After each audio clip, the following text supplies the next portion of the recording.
The ditch push among some to convince 37 Electoral College voters to jump ship, go rogue, and not vote for the president-elect is in its waning hours. The 538 members of the Electoral College convene in their respective states tomorrow to cast their votes. Meantime, on Friday, a federal appeals court in Colorado denied an emergency request to allow so-called faithless electors to ignore the state's popular vote and vote whichever way they personally want to.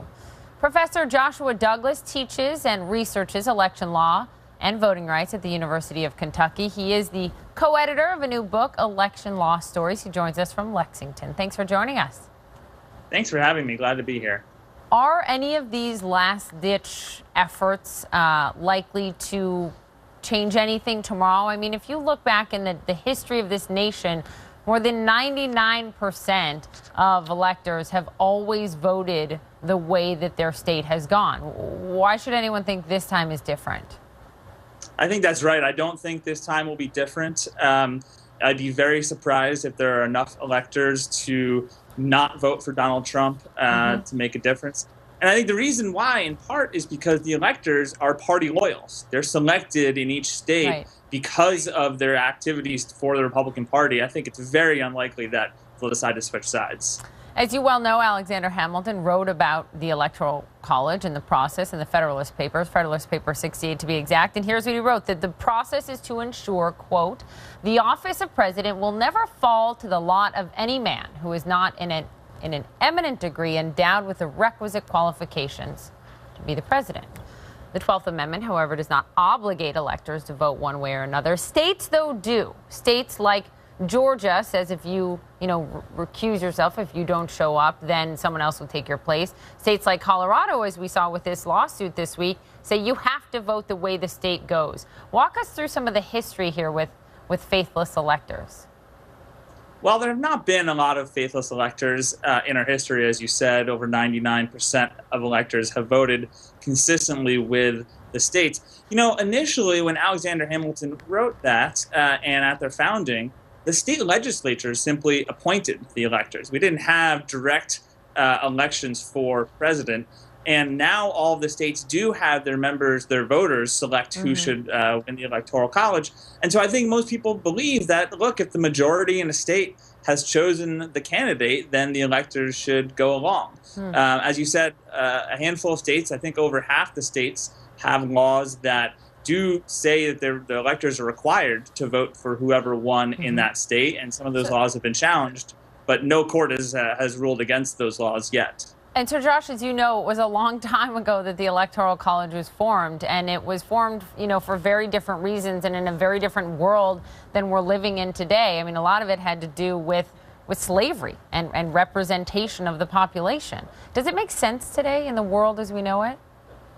Personally, I don't think so. I do think the Electoral College is undemocratic, and this is regardless of the outcome for this election. But we do see this election where the candidate who won almost 3 million more votes is not going to win the Electoral College.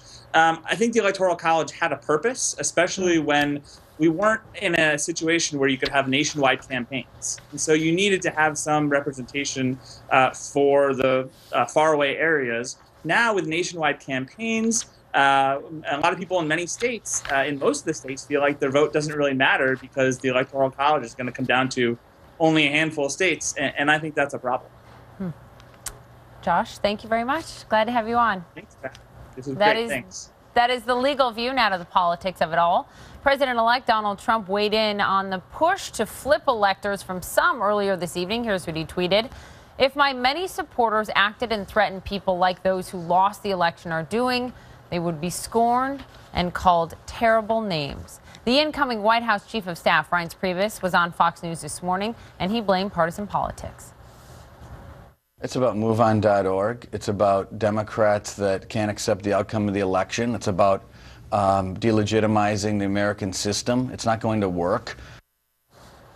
Let's discuss all of this with political commentator Jeffrey Lord. He's back with us. And Washington State elector Brett Schifalo, who is a so-called Hamilton elector. He's one of the folks trying to convince the other electors to vote for someone other than Donald Trump. Thank you both for being here. Brett, first to you. You know this is beyond a long shot, right? And you know that history shows us that this doesn't typically happen. Walk me through your mindset in trying to convince some of your fellow Republican electors not to cast their vote for Donald Trump and therefore, frankly, not represent the majority voice of the people in their state. Well, first, thanks for having me. And we've said from day one of starting Hamilton electors back on November 9th that this is a long shot. However, through the work of hundreds of volunteers and many, many conversations with Republican electors, we do believe there's a realistic chance of 37 Republican electors voting for someone other than Donald Trump tomorrow. And what makes this different than the other elections where 99% of electors did vote as they were quote unquote supposed to is the emergency that is Donald Trump. He is completely unfit to be president. He has foreign ties that are influencing him. These are all the things that Hamilton warned us about. You think that, but millions of Americans didn't think that. And yes, Hillary Clinton won the popular vote thus far by almost 3 million votes. That's just not the system we have right now. And if we want to change the Constitution and if we want to change the system, that's one thing. But do you worry about threatening the system that we know, what exists in this country, basically saying, I know better than all of you who voted for him in my state? Well, I think the people who knew better were the founding fathers, who put this system in place for exactly this sort of situation. The Constitution says nothing about popular vote, and the Constitution is our guidance in this. And we get an extra sense of what they wanted through Hamilton's Federalist 68, which really does give us a good idea of what they wanted electors to do. So we believe it's our constitutional duty, and it actually keeps the system we have in place going. Jeffrey, do you think that the Electoral College makes sense in the world that we know and live in today? Yes, Poppy, the name of this country is the United States of America. The states elect the president.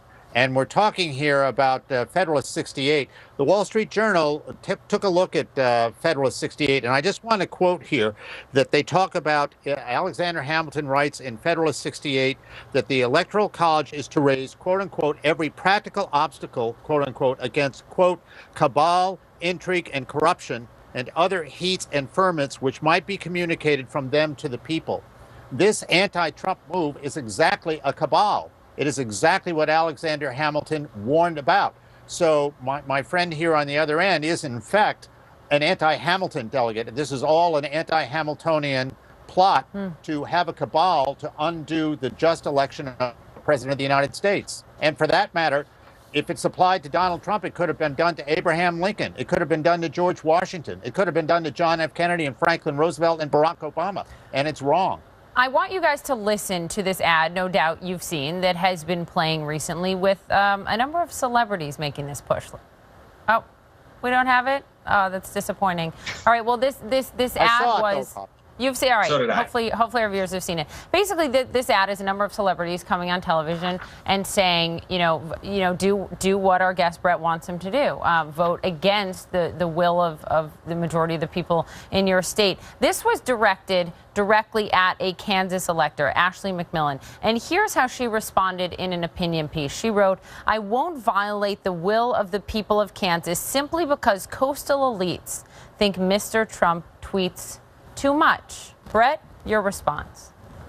My response is I am happy for her to do what her conscience guides her to do. All we're trying to do is give Republican electors the knowledge, the support to do what they think is right. We aren't trying to force anybody into voting for or against anyone. We just want them to search their soul and see if they believe that Donald Trump is... Is that really the case? Is that really the case, Brett? You're not trying to push them to vote or against for or against anyone? Absolutely not. It's been something I felt very strongly about the whole time. Myself and Michael Bacher are the two people, he's an elector in Colorado, the two people who started Hamilton electors back on November 9th. And we had some very core beliefs that we wanted to make sure didn't get violated throughout this process. We've also come out the entire time against individual citizens contacting electors. So this flood of mails and emails, we've tried to stop it as much as we can. This is about it's educating an the important Hasn't worked, point though. because we know that one of at least one of these electors has received death threats from the reporting that our Rosa Flores has done. It's an important point. Jeffrey Lord, to you, if the shoe And so have I. you have. Poppy, I've What, spoke to an hold elector. on one second. I just want to hear what Brett has experienced. What have you gotten? Many threats from both the right and the left on this. I don't have anyone in front of me, but threats to myself, my family, harm, sexual assault, all those kinds of things.